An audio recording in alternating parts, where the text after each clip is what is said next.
Hey guys, welcome back to my YouTube channel, Better with eCat, and today we're going to be talking some business. The topic of this video is how to start a brand. What should you know? What things that you should pay attention at, and the little tips and details that I've learned from my personal experience. So stay with me.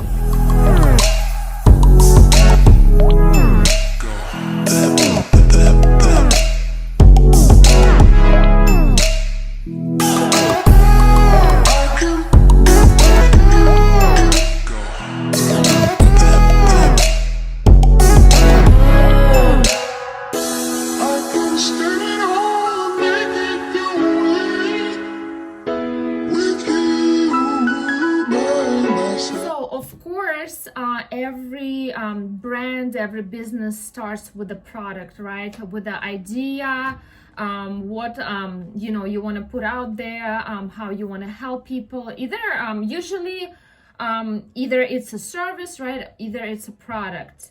I'm going to be kind of touching both topics today. I've started several businesses. I'm not talking about some business ideas were like successful for me. Some of them were not very successful because maybe of the timing of that particular trend or my personal things. Maybe I didn't have enough money to pursue at some kind of moment and things like that. I do still have my brand, and I'm currently working on the next product, but I do stick to the same brand name, to the same mission of my brand. So basically, I made a list here for myself, just so I won't kind of forget any thing that I should talk about with you guys. So as I said, right, product or service. Of course, service, you have to be already doing it. You have to know what you're doing. You have to have your things together, right? That's one story, right? So the second thing, it is a product, right? Some people want to start a brand or like have an idea in mind, but don't know where to get it, how to get it. If you already have the product that you made yourself, or good for you, right? The first step is done.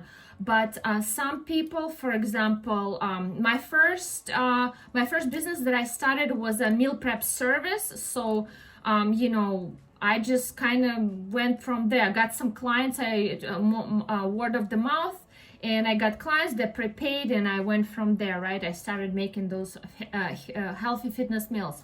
So my second product it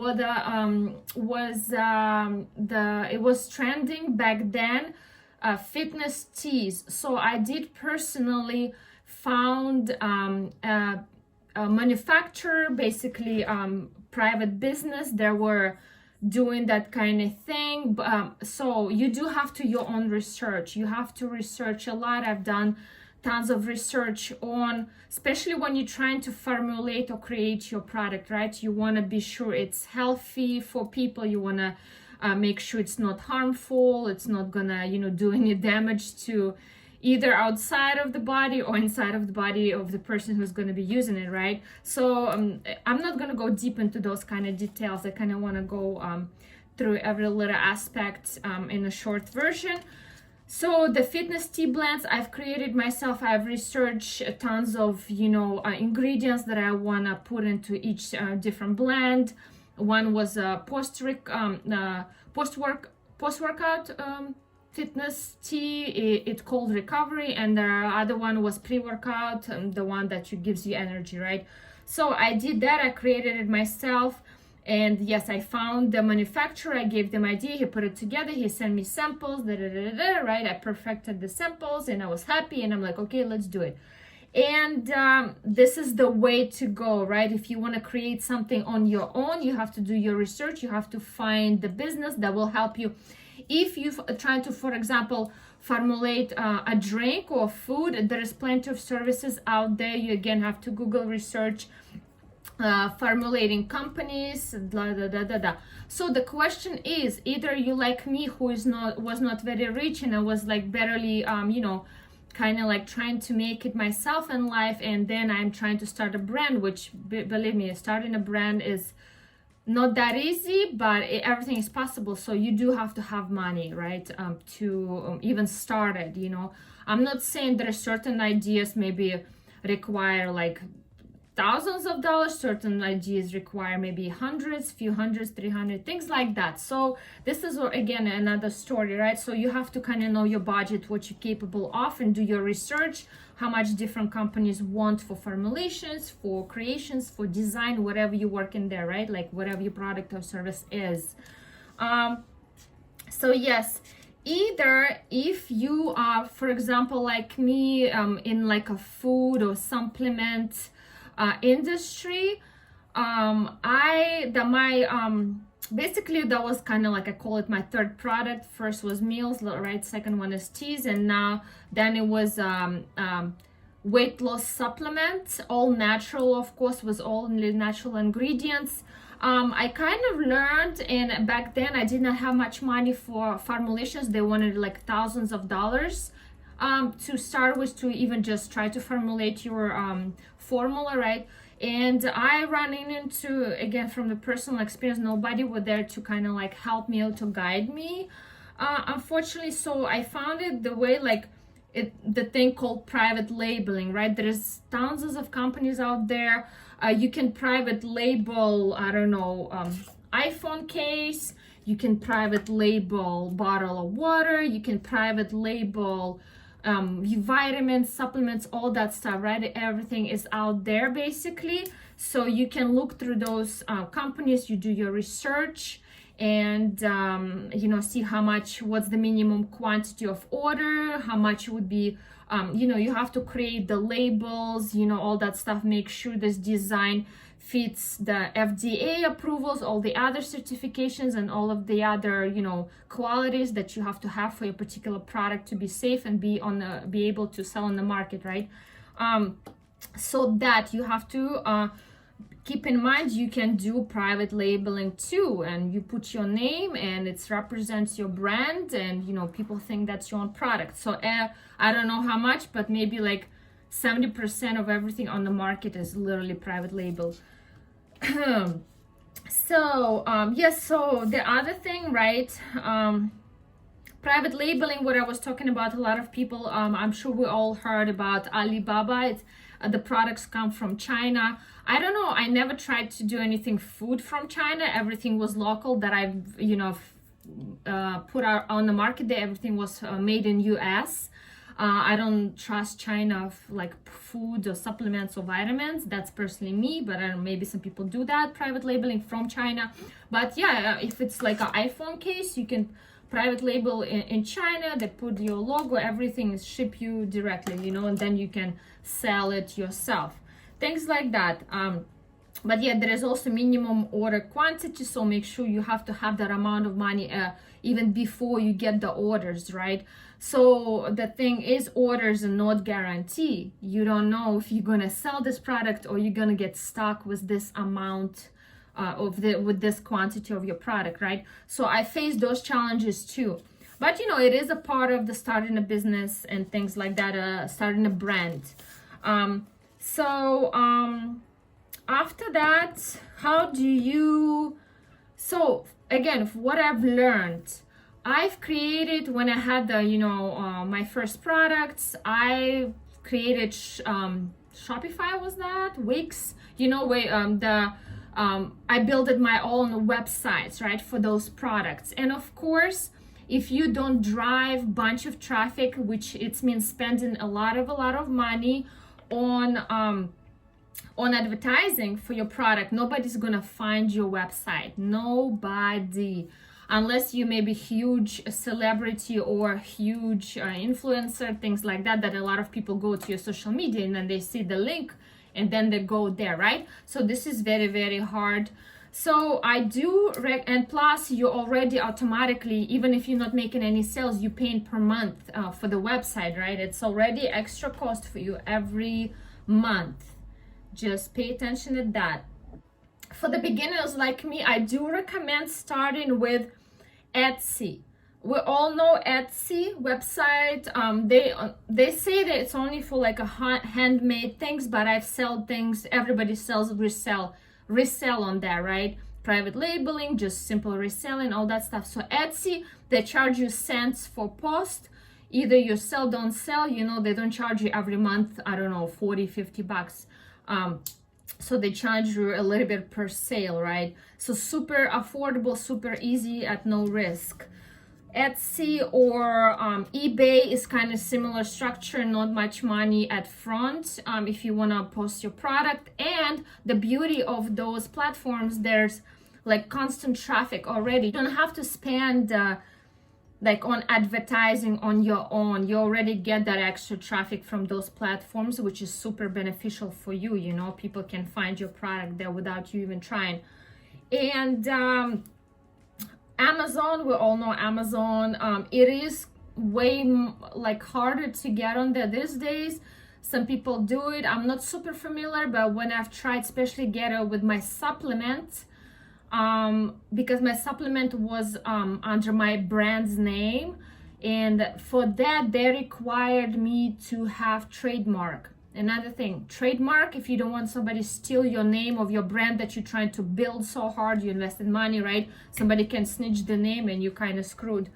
You want to trademark it. So trademark took me you know, more than a year for sure. People face some difficulties with names, with different formulation of names and wording. It's not that easy. And making sure you're not copying somebody else already. And yeah, I think maybe I spent it all like 1,000 or 1,500. So some people spend even more money on that whole process, which is could be very, you know, a lot of money. But yeah, so that you kind of want to protect the brand name that you're building. Okay, so the next thing is advertising, right? So from my personal experience, as I mentioned, I kind of was, you know, struggling with money, this and that. I did not have much money to invest, even though I was investing like everything what I had was I was able to invest. So yes, you could do ads, right? Google ads, Facebook ads, those kind of ads, they do suck your money though. If you know how to do it properly, you know how to do it well, do it. I never figured it out, and I never had so much to kind of like invest constantly to spend it on that. So another thing to you know, advertise, you can send your products to influencers, but again, another thing, the huge influencers that really matter in this life, they want money, they want you to kind of pay them, and the small influencers that I didn't have a good experience with, yeah, they take a product but they do shitty job promoting, or they barely have any followers, like things like that.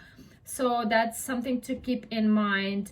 Basically, yes, but the easiest advertising that you could do, I did sell out of my own account my, like all of my clients. I source customers, clients, I source through word of the mouth or through my social media platforms for, like, you know, people who like and follow me on my Instagram. I always would talk about it and they would buy from me through there. You know, I put the link and everything. Facebook, all that stuff. So this is the easiest, right, part. And make sure you use evergreen platforms. I actually did not know about it back then. I just recently find out that why is it important to post on like YouTube, talk about on YouTube, post the links about your products, or Pinterest, right? Like doing the pins with your product, and that will directly lead to website. Because the evergreen, why the evergreen, this contact stays there, you know, if the people search you, but once like you post on Instagram story, for example, it disappears, or your post just goes down and down, it's impossible to find that post, right? So make sure you talk about your product and promote it on YouTube, on Pinterest, and maybe write the blogs. So that would be there on internet and people find it eventually and, you know, see your product, talk about your product, talk why it's so good, you know, write the blogs, which is very good for that. So the next step is really the lamest one. You're gonna punch me for this, but it is to be persistent, like everything in life. Don't give up. Sometimes it takes years. Sometimes, you know, some people get lucky with their brands, with their businesses, that takes off in, like, I don't know. But I honestly never heard like that anybody took off like in a sec, right? Unless it's a viral video, if you're a content creator, you know, things like that. But, you know, what comes to the physical product or service, it does take time, sometimes months, sometimes years. Be persistent. If that's what you love, just keep going, right? Sometimes there's no results, and boom, it take off and you're a millionaire. Things like that happen, right? And so another thing I want to talk about: do not introduce the second product of your brand if your first product, it did not take off yet. Make sure your first product gets famous, get popular, get beloved, and then introduce another one. Unless you kind of discontinue and you kind of gave up on this product, right? Then discontinue it and do another one, right? Don't waste your money if that product doesn't work. But do not, like, if you didn't sell this product yet, you still have a bunch of it, you know, in the storage, and you already introduced the second one. No, make sure the first one constantly rolling and selling out. Then, okay, people love your brand. You can introduce something like in like that fits your brand's motto, right? Like, my brand is all natural, all beneficial ingredients, no harmful things. So I make sure every product that I ever sell, that I ever create, that I ever do, it is you know, all that, right? So yes, and be prepared to fail. I told you, I've started several businesses, you know. Yes, I've sold here and there. My first business was more successful. I was not really much into cooking, and that was not my passion. So, and then circumstances changed in my life, so I kind of had to, you know, I decided to let it go because I really didn't bring me happiness.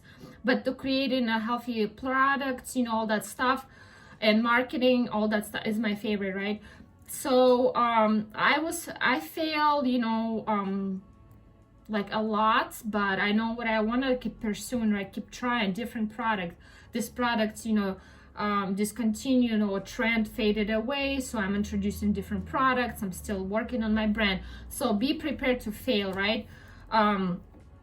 So super important. I've heard one time the statistic that every successful businessman at least tried I don't know, 15 businesses until one took off. So I don't know, true, not true, but it is what it is, right? Don't be afraid to fail. So, and another thing, yeah, learn from your mistakes. You know, every step of my business, every little different product that I've put out there, I've had such a different lessons that I know what not to do, you know, again, you know, like what is better for me, what is easier to get, what's the best way, how to find the product, what's the best way for the formulation, you know, what ingredients good, you know, all that stuff. Learn your mistakes. And it comes, you know, the experience comes with all of this adventures and amazing things that you go through while you know, trying different things. It is just part of the, you know, business and part of the reaching to success.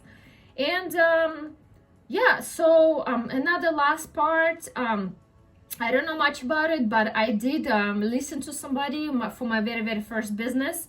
I had some clients, right? I was making money, but I was not huge. So basically my income goal was going for like paying my own bills and like investing in my business rolling. I did not have much. But and I started the LLC to kind of like protect myself or write off my income. But eventually LLC, it's not free. It's like, I don't know, $500-600 to open it.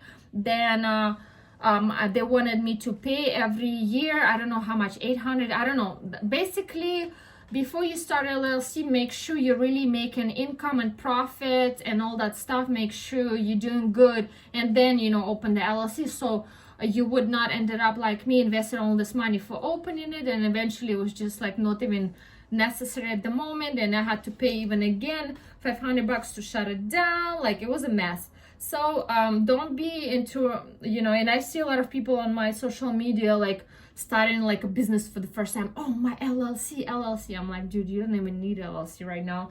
You know, things like that. So of course, I'm not a professional. I'm not a lawyer in this kind. If you have somebody who can really help you, I'm sure maybe for certain things it's necessary. But from my experience, it was, you know, not that necessary at that stage of my business. And eventually, you know, it's all gonna be, of course, on the paper, all legalized and stuff like that. But you only do all that stuff until, you know, the certain point. But of course, you need, if you put the product out there as food or things like that, you do need necessary certifications and all that stuff to make sure your products, again, as I mentioned in my video, safe for everybody, right? And for you to protect yourself. So I hope I meant, like, you know, touch all the aspects. I really hope this video helps you at least a little bit. Let me know if you really like this type of video, because I do like to talk about my personal experiences regarding different topics of lives, right?